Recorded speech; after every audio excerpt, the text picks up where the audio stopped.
Okay, guys, andito ako sa PBB, I think, for two reasons. First is, um, growing up kasi, never ko na na-feel na may kapatid ako. Tsaka mom. So, ako yung breadwinner ng family. Whew! Go, Dustin!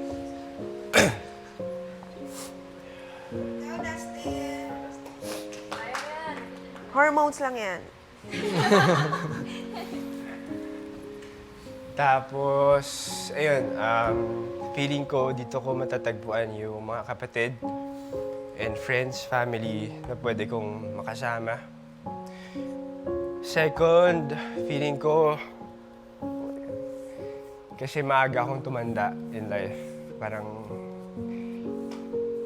15, 16 years old. Hindi ko kasi ito share sa lahat. First time,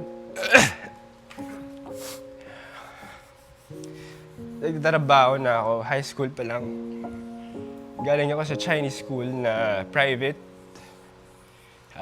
Mga classmates ko, barkada ko, mayaman. Ako hindi kasi na-bankrupt yung family business namin. So, middle child ako. Ako yung laging sinasabihan ng black sheep.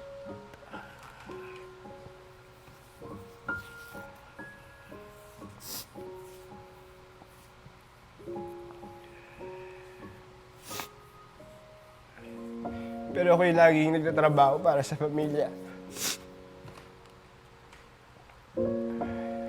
Kapatid ko maaga nagpakasal. Which ako kasi sobrang clingy ko. Longing ako for love talaga. So, kung naging close ko kayo, magugulat kayo na madaldal ako. Whew! Hirap ah. Okay, feeling ko yun nga, maaga ako tumanda kaya gusto ni Lord siguro na i-enjoy ko muna yung life ko.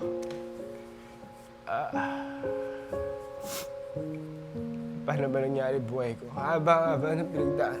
In high school, whole day classes namin, varsity ako, pinipilit ka mag-basketball kasi scholar ako nung time na yan.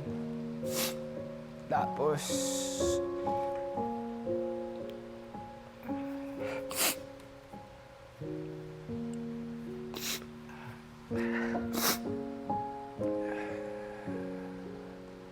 minsan nag-absent ako sa practice just because mag-sideline, may photographer.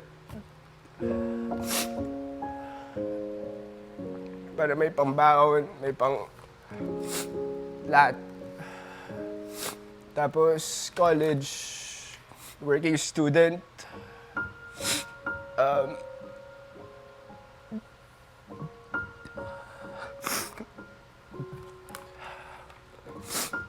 Pumapasok ako sa office ng kung saan nag-work yung dad ko. Morning, nilinis ako ng lamesa. Hanggat sa magbabenta ako ng truck sales sa hapon. Tapos pasok ako college. Ganun naging routine ko. So basically, never ako nakalabas with friends noong mga times na yun. Kasi binabalance ko yung school and pagtatrabaho. Tapos last year ko na sa college, nagka-opportunity ako kasi during that time, going with the flow lang ako eh. Nagka-opportunity ako, pina-audition ako, tinanong ako kung parang Chinese daw ba ako, ganyan. Sabi ko, oo. So pinag-audition ako sa isang teleserye na about sa family, Chinese family. So So, yun yung unang naging project ko, sabi sa akin, parang lakad-lakad lang. Ganito yung TF. So, parang that time, laki nun. Parang kaya buhayin yung ilang buwan ko nun. Kasi ilang taping days din yun eh. Pagsasama-sama.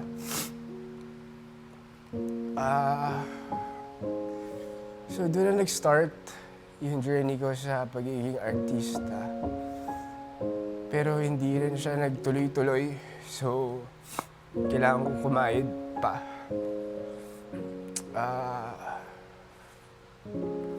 After nun, yun, naipon ko pala doon. Ininvest ko. Ininvest ko sa stall ng mga chicken. Tapos, eventually, nakapag-ipon pa ulit. Ipon. Ngayon, habang wala pang shows, meron ako shows, pero gaya ng iba sa inyo, pakonti-konti taping, sulpot-sulpot. Ngayon kasi yung family ko, pinagbuo ko na lahat. Nasa isang bahay na kami. Tapos,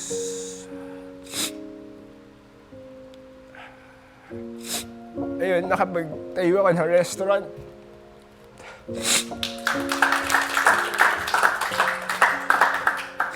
Ayun, pinag-aralan ko mabuti lahat.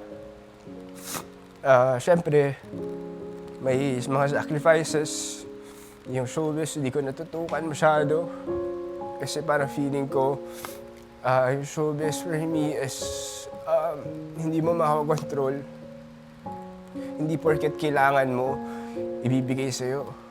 So, natutunan ko bumangon or gumawa ng ibang paraan.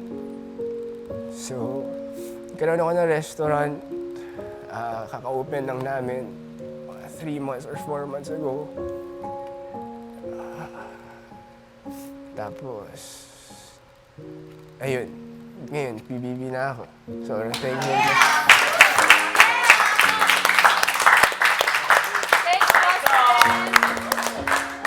Thank you, guys. Kailangan na after nito Anong gusto mo makuha dito sa loob ng bahay ni Kuya? I mean, sa lahat ng pagdaanan mo sa labas ng bahay ni Kuya, di ba? Sabi mo, kayod lang, hard work lang, tuloy-tuloy lang. Pero bilang isang artista na ngayon, ano yung gusto mo makuha dito sa loob nga ng bahay ni Kuya? I guess pumasok ko dito, yun nga, 2 reason lang yung akala kong tingin kong bakit. Kasi nung una tinatanong ko rin bakit ako papasok. Parang yun.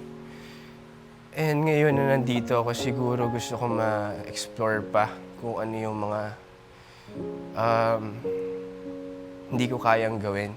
Kasi for the longest time, pinipilit kong kayanin lahat eh. So ito, bagong journey, hindi ko alam kung kakayanin ko.